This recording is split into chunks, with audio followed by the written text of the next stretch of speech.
बड़ी जानकारी आप तक पहुंचा रहे हैं। बरेली में हिंसा के बाद जुमे की नमाज को लेकर सख्ती देखने को मिल रही है। 48 घंटे के लिए शहर में इंटरनेट सेवाएं बंद कर दी गई। पूरे शहर में भारी पुलिस बल तैनात किया गया है। बड़ी अपडेट आप तक पहुंचा रहे हैं, जहां जो नजर है वो चप्पे चप्पे पर रखी जा रही है। बड़ी संख्या में पुलिस बल तैनात किया गया है। 48 घंटे के लिए इंटरनेट सेवाएं बंद कर दी गई हैं।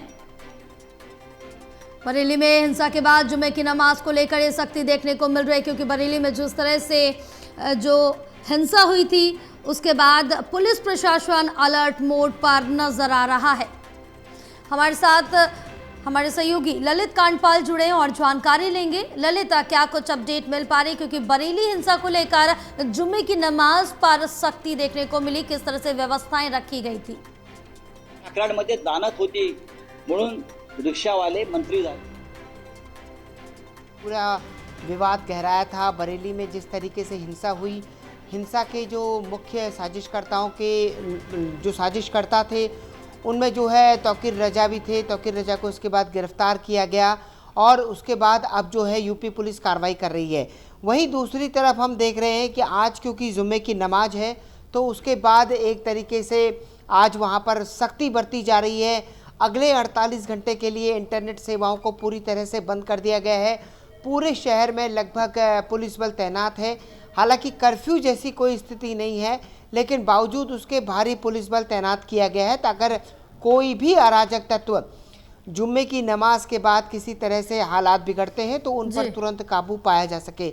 सबसे दिलचस्प बात यह है कि ये पूरा विवाद जो है आई लव मोहम्मद के बाद जो पोस्टर दिखाए जा रहे हैं उसके बाद शुरू हुआ था और बरेली में उसके बाद हिंसा भड़क गई थी। हिंसा में जो है कई लोग घायल भी हुए थे।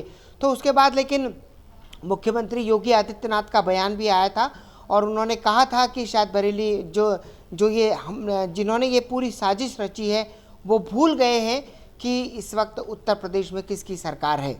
जी अब बिल्कुल है, क्योंकि यहाँ पर जिस तरह से देखें कि योगी आदित्यनाथ का बयान भी आया था, उनकी तरफ से कहा गया था कि व्यवस्था ना बिगाड़ी जाए और मौलाना को एक कड़ा संदेश भी दिया था। उसके बाद जो व्यवस्थाएं हैं वो पूरी तरह से दुरुस्त देखने को मिली। लेकिन ललित, अगर यहाँ पर ये जिक्र करें कि जैसे ही त्यौहार नजदीक आते हैं इस तरह की तमाम जो घटनाएं वो साफ तौर से देखने को मिलती हैं।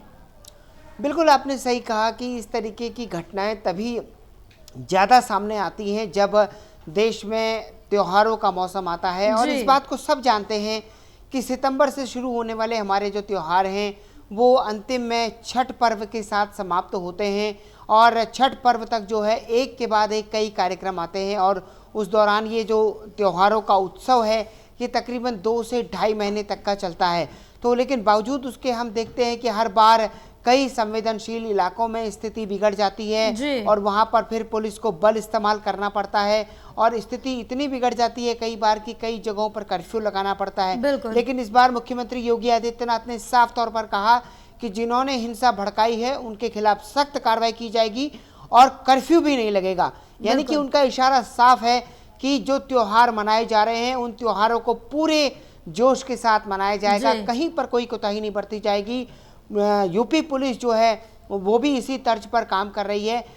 यूपी बरेली में इससे पहले कल फ्लैग मार्च भी किया गया, वो भी तस्वीरें वहां से निकलकर सामने आई थी।